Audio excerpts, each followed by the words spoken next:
How are we looking? Oh, can't have that. Put this right here. Check. I get quite a few questions about stems. Should you master stems? What are stems? Multitracks are all of the tracks in your session. If you recorded drums, you have kick in, kick out, snare top, snare bottom, and so on. The multitracks are each one of those individually exported. If you want to get your track mixed by a professional mixing engineer, you're going to send the multitracks unprocessed, without EQ, without compression, so that they can work their magic on your track. Stems, on the other hand, are groups of tracks. So instead of the individual drum tracks, stems would be a stereo bus of all of your drums, or your bass, or all of your guitars. Not all of your guitars. We'll talk about that in a minute. These are my multi-tracks. Here's briefly what the track sounds like. The drum stem sounds like this. Bass sounds like this. The electric guitar rhythm tracks sound like this. And the lead guitar sounds like this. When I start the mix phase, I'm usually already thinking about my stem groups and I color code them. Drums, bass, electric guitar rhythm, and in this case, electric guitar lead.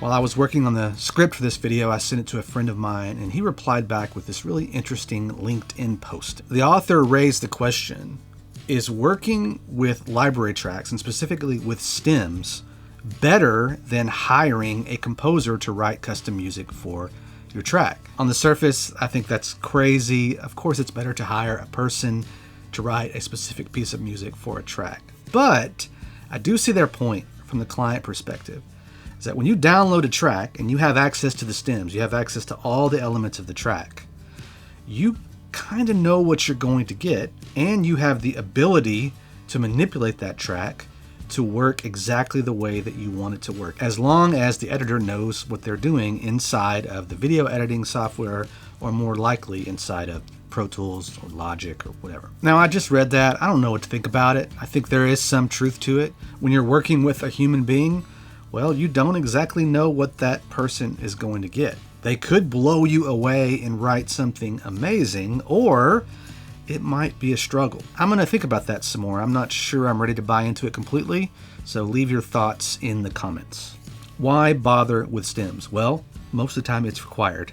Was that the case 10 years ago when I started doing this? No, it was starting to catch on, but nowadays almost all libraries require stems because clients have come to expect it. Now, not all clients use stems, but they like knowing that that option is there. If you go look on the websites of big libraries, oftentimes you can't even find the stems, but they are there in case clients request them. How are stems different from alternate or reduced mixes? What you will notice when you go to all these different music library websites is that there are almost always additional mixes below the main mix. Usually you hit a little button and everything unfolds and you can see 3, 4, 5, 6 alternate mixes. And if you go through and listen to them and look at the waveforms, you can usually pick up on a pattern.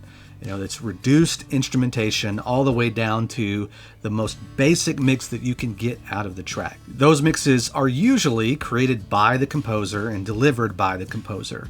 And I'll tell you this from my own personal experience making YouTube videos, even on my own tracks that I've written over the years, when I go looking for something to put underneath my voice, I usually start around the second or third alt mix, because the main mix is often way too busy, way too involved, and that is a different topic altogether.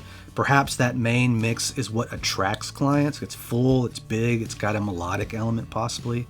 But what I really need when I'm talking is something that gets out of the way of my voice so that I can communicate what I'm trying to communicate and still be able to turn up the music loud enough that you can hear it, but I don't want you distracted by my beautiful melodic guitar lines. I've also made the realization that I don't have near enough music to sit underneath my videos. I've got a lot of happy music, a lot of sad music, a lot of big music, but I don't have a lot of music that just sits there.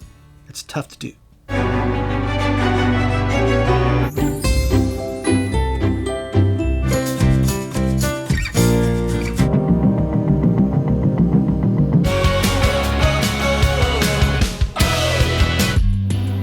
who is actually using stems. And I can only tell you what I've been told, but it seems like the higher end clients, the ones that have more time and perhaps they have more skill at that position of being able to manipulate audio, well, those are the clients that typically use stems. On the other end of the spectrum are clients that don't have big budgets, which means they don't have a ton of time, and they've got to work fast, so they're typically grabbing stereo mixes, full mixes, alternate mixes, reduced mixes, and making them work. That's what I do with my YouTube videos at the end. I'm just grabbing a track, making a few edits, hiding it underneath dialogue so you don't hear the fact that maybe there's an extra beat or two. I don't have the time to take my YouTube video out of Premiere into Pro Tools to make high quality edits. I could use the stems, but that doesn't make sense for my workflow, and it doesn't make sense for the workflow of many of the clients of production music libraries. A big theme that you're picking up on my channel when I talk about music licensing is you've got to think like the editor, think like the end user. So anytime you can give that user a pre-made mix that will already basically work for their needs, that's the best way to go. Every mix has the possibility of you leaving something in that could distract from the end goal, which is communicating most of the time something with speech. If your alternate mixes are full of instrumentation that both rhythmically and frequency-wise fights with dialogue, well, that's going to annoy editors and possibly make them move on to another track. Is there a formula for grouping stems? Well, yes and no. Some are easy. Drums, easy. Bass, it's easy. Electric guitar, well, that can get a little tricky because you want to keep your rhythmic elements separate from your melodic elements. So if you have a lead guitar, you absolutely want to have that separate from your rhythm guitar so the editor can go in and simply mute that part. You don't want to overdo it with stems. You don't want to have 15 stems. You know, if you can get 6, 7, 8, that's probably more ideal. Some libraries have very strict protocol to follow, and so you should absolutely follow that and make your clients happy. Others are more flexible and leave it up to you to make choices that make sense. Sometimes it's not as clear cut. For instance, if I have a somewhat minimal track and it features the piano, I might separate the left hand from the right hand, because if you got rid of the piano, well, the mix might completely fall apart. But if you just wanted to get rid of some of those right hand melodic elements but still keep the deep fullness of the left hand, well, then it makes sense to separate those out into separate stems. You can see here I have a low piano part, and then I have a piano melody. Together, I can mute the piano melody but still have that beefiness from the left hand.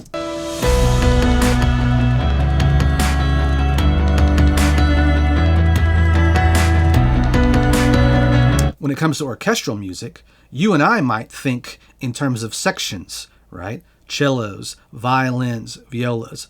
But when you actually listen to the song, well, maybe some of the cellos and violas are playing a rhythm part, and some of the violins are playing a soaring lead line. So think about it in terms of parts and not necessarily in terms of sections. So these are high strings and low strings.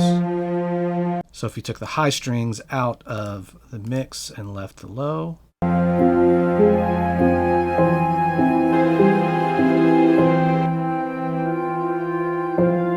changes the entire feel of the mix and gives the editor more control. Should I export stems when pitching to libraries? I would say no to this. I've talked in previous videos about how it's good to let the libraries know when you submit your music to them that you know what you're doing. You know, don't send half of an unfinished song. Send 2 or 3 songs in a genre that makes sense. Use some descriptive words. Let the library know how they might benefit from this music in their catalog. But stems is more about, can you follow directions? And you're going to get directions from the library if they like your music. So I would hold off on exporting stems until you know exactly what it is the library wants. What if one of my stems is only made up of samples? I made a video a few weeks ago about the difficulty with using sample libraries in production music, because if our music, the ones and zeros that make up our digital track, sound like somebody else's because we both use the same samples, well, that can mean that we don't get paid in the end, and we certainly don't want that.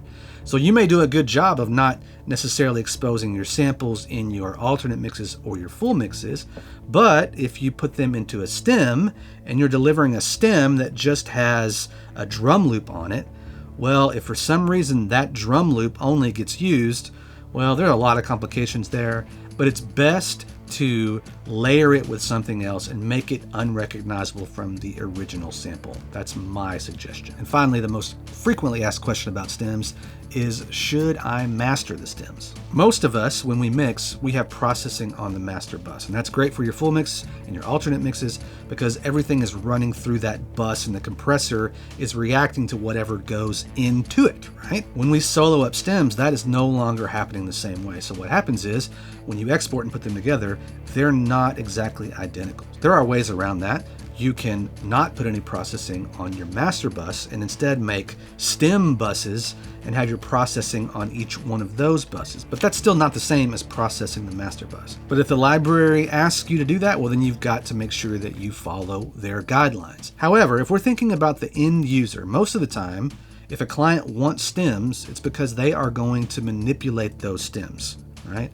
And then it no longer sounds like your mix anyways. Now there's some of us who are like, don't touch my mix. Don't mess with my beautiful, perfect mix. Let me just say this one thing before I continue. I don't care what happens to my music. Like, I'm very separated from my production music tracks. I write them, I'm done with them. My artist tracks, I care about how they are treated. I want my tracks to be used. But if that means someone is taking one of my tracks and only using half the stems, and it goes into an international commercial, do whatever you want with those stems. If the higher end clients are the ones that typically go for stems, well, the higher end clients are usually pretty good at their job, and they have a team of people that are good at their job. And I would rather have their expertise working with the stems because they're dealing with dialogue and sound design. I have no idea what they're going to deal with. So if they think they can make adjustments to make my track work better and to pop out better and to be louder without being as loud, I don't know if that makes much sense, but it makes sense to me, then I'm all for it. So back to the mastering stems question.